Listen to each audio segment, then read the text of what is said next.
Seigneur, dans le silence de ce jour naissant, je viens te demander la paix, la sagesse, la force. Je veux regarder aujourd'hui le monde avec des yeux tout remplis d'amour, être patient, compréhensif, doux et sage, voir au-delà des apparences tes enfants, comme tu les vois toi-même, et ainsi ne voir que le bien en chacun. Ferme mes oreilles à toute calomnie, garde ma langue de toute malveillance, que seules les pensées qui bénissent demeurent en mon esprit. Que je sois si bienveillant et si joyeux, que tous ceux qui m'approchent sentent ta présence. Revêt-moi de ta beauté, Seigneur, pour qu'au long de ce jour, je te révèle. Amen.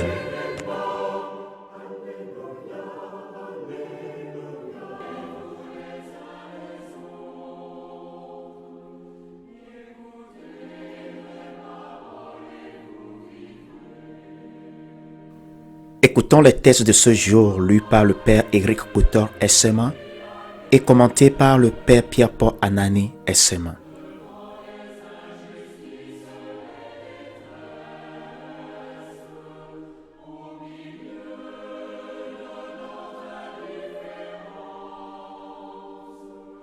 Lecture du livre des Actes des Apôtres, chapitre 22, verset 30 et chapitre 23, versets 6 à 11. En ces jours-là, Paul avait été arrêté à Jérusalem. Le lendemain, le commandant voulut savoir avec certitude de quoi les Juifs l'accusaient. Il lui fit enlever ses liens. Puis il convoqua les grands prêtres et tout le conseil suprême, et il fit descendre Paul pour l'amener devant eux. Sachant que le conseil suprême se répartissait entre Sadducéens et pharisiens, Paul s'écria devant eux: « Frères, moi je suis pharisien, fils de pharisien. C'est à cause de notre espérance, la résurrection des morts, que je passe en jugement. » À peine avait-il dit cela qu'il y eut un affrontement entre pharisiens et sadducéens, et l'assemblée se divisa. En effet, les sadducéens disent qu'il n'y a pas de résurrection, pas plus que d'anges ni d'esprits, tandis que les pharisiens professent tout cela. Il se fit alors un grand vacarme. Quelques scribes du côté des pharisiens se levèrent et protestèrent vigoureusement: « Nous ne trouvons rien de mal chez cet homme. Et si c'était un esprit qui lui avait parlé ou un ange ?» L'affrontement devint très violent, et le commandant craignit que Paul ne se fasse écharper. Il ordonna à la troupe de descendre pour l'arracher à la mêlée et le ramener dans la forteresse. La nuit suivante, le Seigneur vint auprès de Paul et lui dit: « Courage, le témoignage que tu m'as rendu à Jérusalem, il faut que tu le rendes aussi à Rome. » Parole du Seigneur. Répétez après moi le répond du psaume 15. Garde-moi, mon Dieu, j'ai fait de toi mon refuge. Garde-moi, mon Dieu, j'ai fait de toi mon refuge. J'ai dit au Seigneur, tu es mon Dieu. Seigneur, mon partage et ma coupe, de toi dépend mon sort. Garde-moi, mon Dieu, j'ai fait de toi mon refuge. Je bénis le Seigneur qui me conseille. Même la nuit, mon cœur m'avertit. Je garde le Seigneur devant moi sans relâche. Il est à ma droite, je suis inébranlable. Garde-moi, mon Dieu, j'ai fait de toi mon refuge. Mon cœur exulte, mon âme est en fête. Ma chair elle-même repose en confiance. Tu ne peux m'abandonner à la mort, ni laisser ton ami voir la corruption. Garde-moi, mon Dieu, j'ai fait de toi mon refuge. Tu m'apprends le chemin de la vie. Devant ta face, débordement de joie. À ta droite, éternité de délices. Garde-moi, mon Dieu, j'ai fait de toi mon refuge.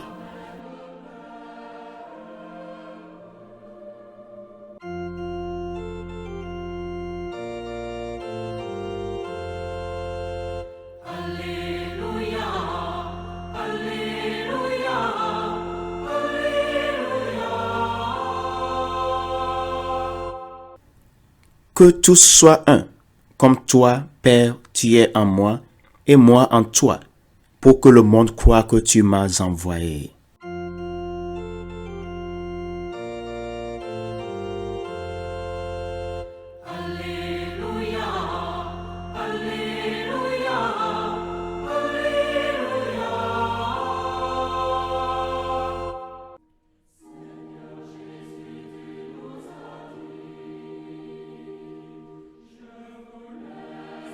Évangile de Jésus-Christ selon Saint Jean, chapitre 17, versets 20 à 26.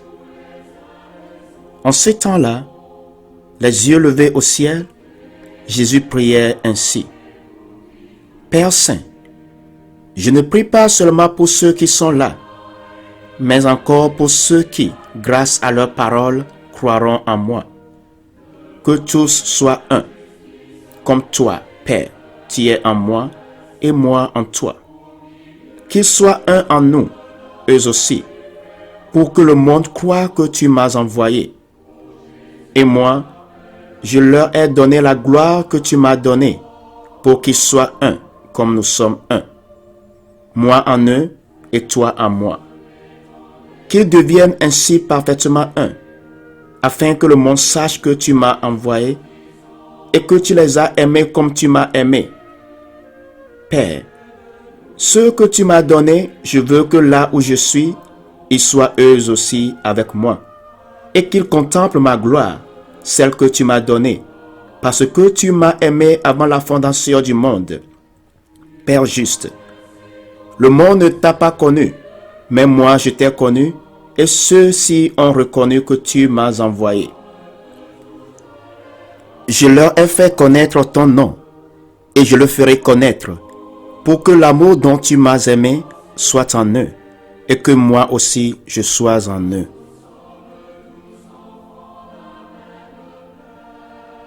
Acclamons la parole de Dieu.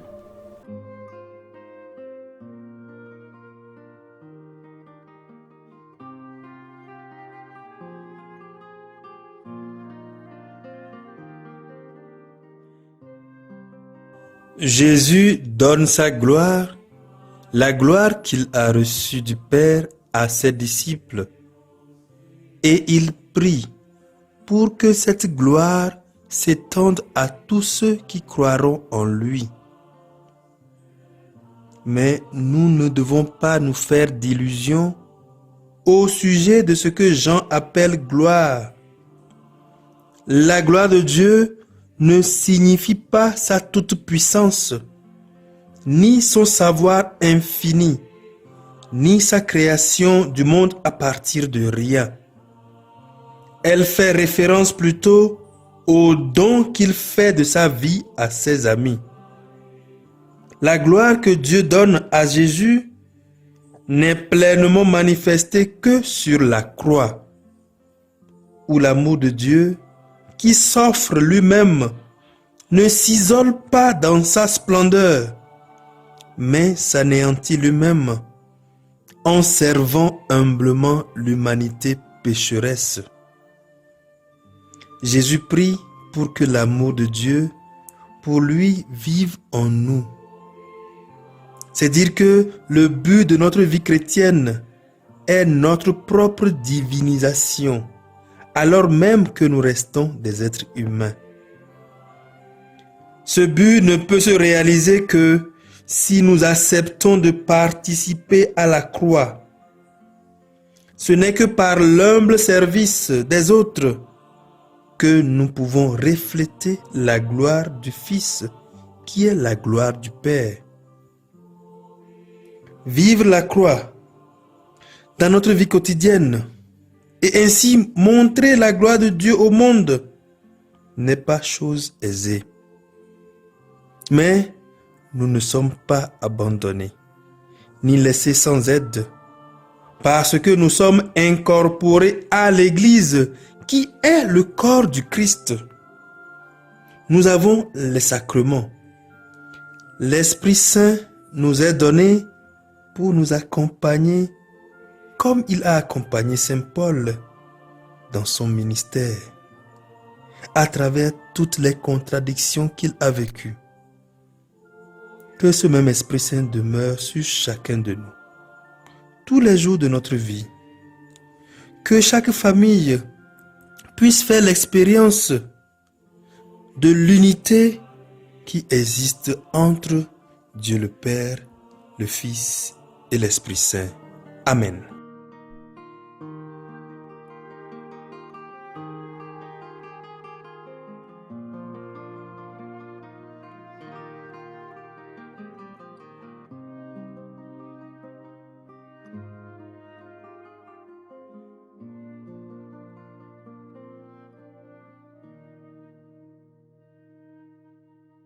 Que le Seigneur Tout-Puissant et Miséricordieux nous